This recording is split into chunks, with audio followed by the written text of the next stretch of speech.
Leksiyemizi davamlaştırmaz, hürmetlik vatandaş. Bugünkü ıslahı 2001 yıl 7. ayının 14. günü.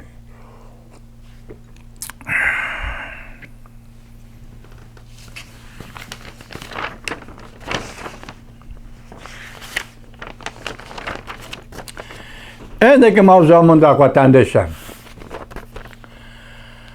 Takat kılalmadı mı? Afganistan Taliban ulağa gazat uruşu bilen tehdit saldı. Mavzulu haber 7. ayının 13. günü Amerika vazının Xitay tili programı ilan kılındı. Haber mındak başlan. Taliban 7. ayının 13. günü agahlandırıp mındak dedi. Eğer Türkiye Afganistan'da asker turguzuşunu uzun müddetke davamlaştırdıgan bolsa, bu İslamik Teşkilat Taliban Türkiye askerlerine tecavüzçılar dep qaraydı. Ve Türkiye armiyasiga gazat uruşu açıdı. Taliban bu agahlandırışını ilan kılganda uruş meydanında yeni hareket kollangan vakit idi. Tankçılar mındak deyişti. Taliban tinchlik doğrusida bergen va'disiga qaramay, Afganistan'ı harbiy jihati kontrol qilishga uriniyotidi. Bu ahvol Afganistan'da ichki urush portlash mumkinligi to'g'risida andisha paydo qildi.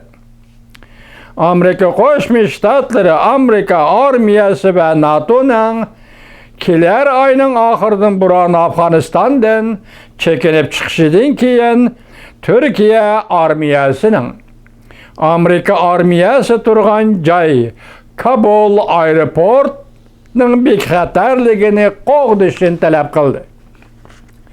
Türkiye Prezidenti Erdo'g'an o'tgan haftaning juma kunida ahvolni tafsiliy tushuntirmagan ahvol ostida mundaq ko'rsatdi.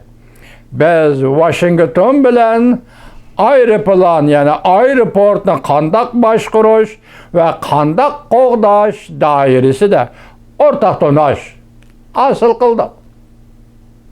Taliban nima deydi? Turkiya chiqib ketish kerak deydi. Ko'rdingizmi? Tuvanda muhokama qilamiz. Turkiya chiqib ketish kerak deydi. Prezident Erdo'g'an nima dedi? Nima deb ko'rsatdi? Biz Washington bilan bu aeroportni qo'g'dash to'g'risida o'rtaq tunish hosil qildik. Taliban mundaq dedi.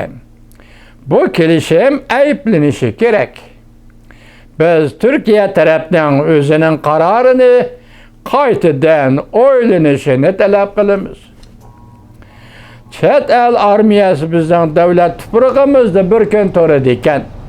Her qandaq davlat, her qandaq bahonani sabab qilib ko'rsatgan taqdirda biz ularni o'xshashla tajovuzchilar deb qaraymiz deb ko'rsatdi Taliban. Hujjatida. Türkiye Davlat Mudofaa Ministri Aqar haftaning birinchi kuni kashda kabinет a'zolari yig'inida mundaq ko'rsatdi. Türkiye bilan Amerika Qo'shma Shtatlari aeroportni davomli boshqarish ishlari bo'yicha, ya'ni Kabul aeroportini davomli boshqarish ishlari bo'yicha o'rtaq tunish hosil qildi. O mundaq dedi, kelishim imzolashtirishchanligimiz davomlashyapti Amerika bilan Turkiya o'rtasida. Faraz qilinishicha bir necha yuz Amerika armiyasi Afganistan poytaxti Kabulda qilib, Amerika Qo'shma Shtatlarining bosh elchixonasini qo'g'dashga mas'ul bo'ladi.